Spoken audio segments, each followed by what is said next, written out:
Hello everyone and welcome to another game from the penultimate round of this year's FIDE Grand Swiss. Everything's still on the line. The two spots for the candidates tournament are up for grabs, and it is Hans Niemann versus Praggnanandhaa on board 6 battling it out. Whoever wins has excellent chances in the final round tomorrow to clinch that spot for the candidates tournament. On board 1, the game between Alireza and Radić ended in a draw, so no one is, impossible to catch up to. Everything is still, like I said, up for grabs. Board 2 is still playing Vincent versus Matthias Bluebaum, the great German clash. But this one, yeah, very, very unusual game. Let's check it out. It's really awesome. So Hans with white opens with pawn to e4. Remember, Hans is still undefeated in the tournament.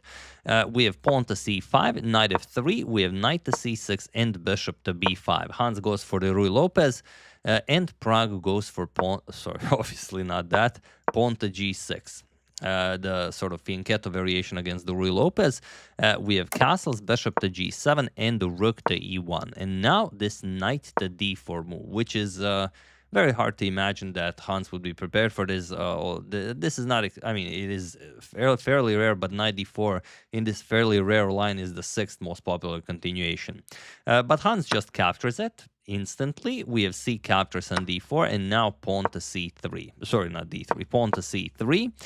We have pawn to e6 and knight to a3, saying that he's coming to c2, and then he's going to capture on this on d4. And he's already burned 20 minutes just for this one move. Pragg goes pawn to a6, chases away the bishop, also Pragg's first think of the game.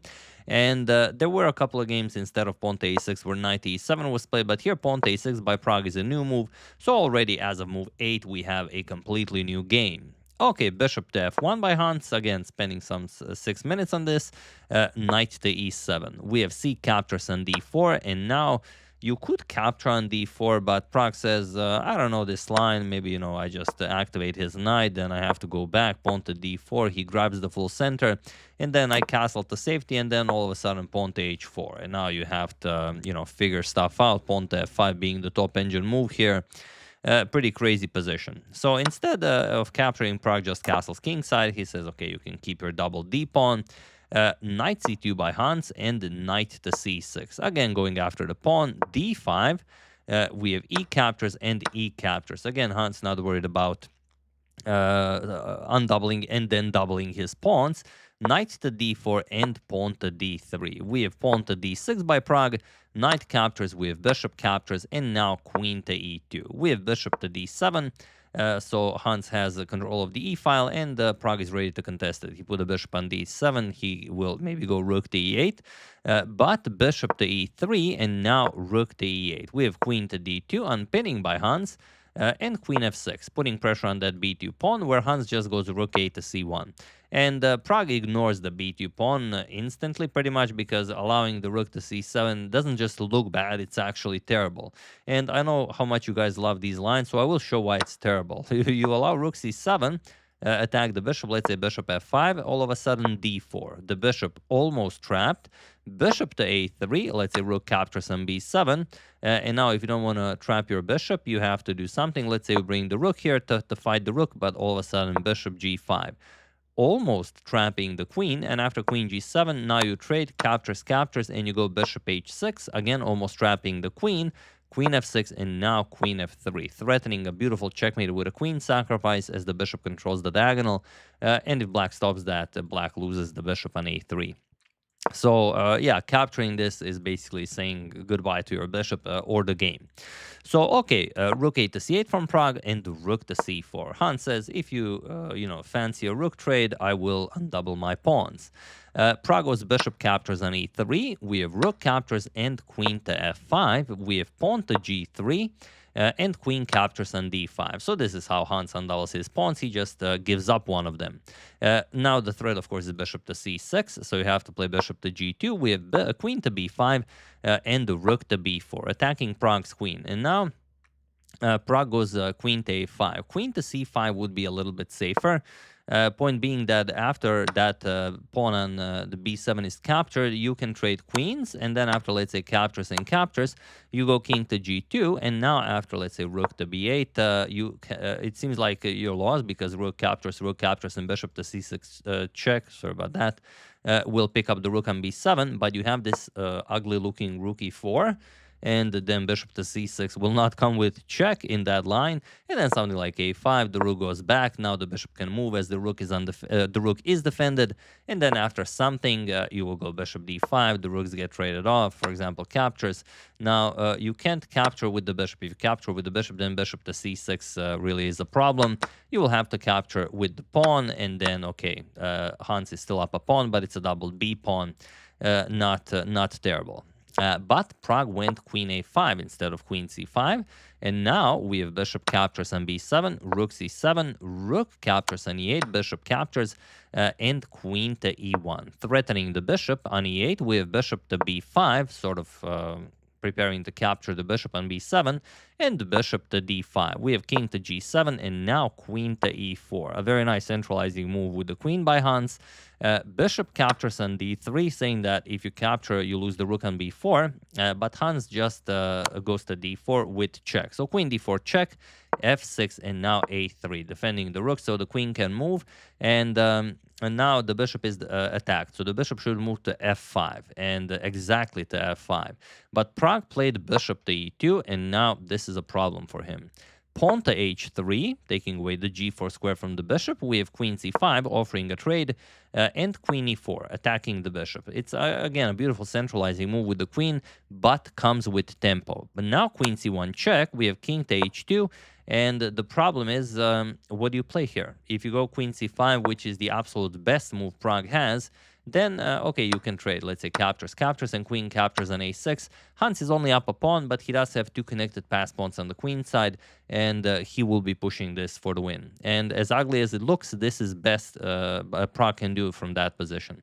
But after king h2, Pragg went for queen to f1, threatening queen captures on f2, and now Hans is completely winning.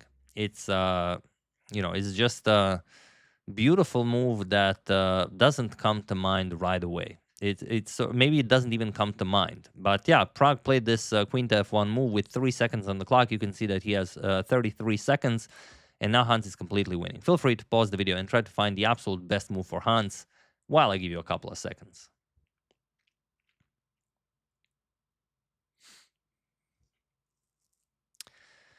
So he has a move that does it all. The f2 pawn is attacked, so you have to defend it, and also you have to bring the rook into the attack, and that is achieved by playing queen e3. This is what Hans played, and now it doesn't matter what. And also, yeah, I mean, just a beautiful move. The queen can't really leave. The bishop here would hang.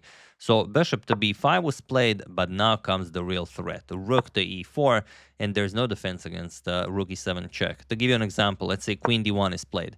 Right away, rook e7 check, rook captures. If you go to h8, then queen f8 is checkmate. If you go to h6, then queen to f8 with check, king to g5, and now f4 check. King to h5, and now just queen g7, threatening to capture on h7 with checkmate. And okay, you have a check, but the bishop can easily block, and you don't have time for bishop c6, as this is checkmate. So I can play h6, but now queen captures, and queen to h4 will be checkmate, unfortunately for Pragg. So after rook e4, Pragg moved the king h8, so you don't have rook e7 with check, but now queen d4, attacking the f6 pawn, king g7, again defending, and now rook f4, and he was in this position on move 38 that Praggnanandhaa resigned the game, as there is nothing more to be done here. He fell into time trouble way too soon. He didn't even reach time control. He was constantly playing with those 3 seconds on the clock, and there's just no defense. I mean, whatever you play. Let's say you play h5, you can just capture with the rook, now threatening all sorts of nasty discoveries. King h7, rook to f8, now threatening rook h8 checkmate, and if rook g7, then you can even finish it brilliantly. Bishop to g8 check. Rook captures, rook to f7 with check. Now if you block with the rook, queen captures with checkmate. And if king h6, then queen f4 check, g6, queen to f6 check, and now, of course, after the rook blocks, queen to h8 will be checkmate. So yeah, tough break for Prague, being this close to going into that final round on a high note with chances of qualifying for the candidates tournament. But Hans now gets those chances. He is still undefeated, now taking down Prague, and he joins the leaders. I could tell you the standings now without spoiling too much, as Vincent and Matthias are still playing their game. But yeah, 7 points Hans, 7 points Anish, and 7 points Alireza. So those are the top 3 for the moment.